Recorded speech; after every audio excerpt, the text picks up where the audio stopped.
Recording by Bhojpuri films studio Lalmaniya बाजार।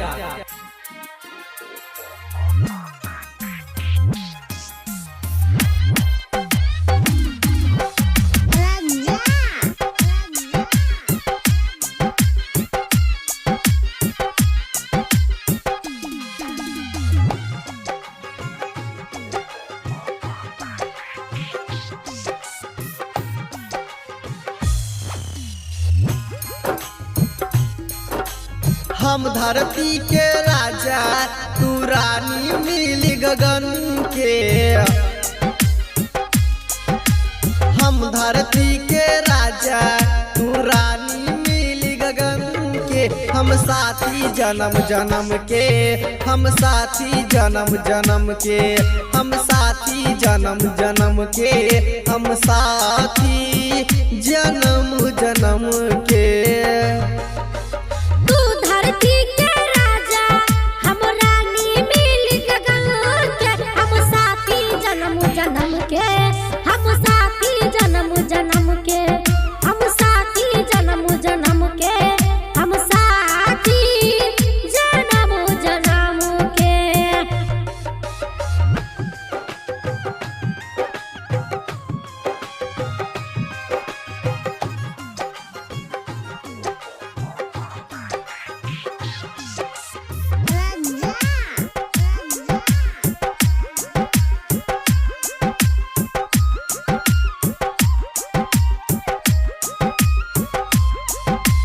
तोहरा दिल के धड़कन हमारा दिल में धड़केला। तोहरा महक खुशबू से हमरो जीवन महके।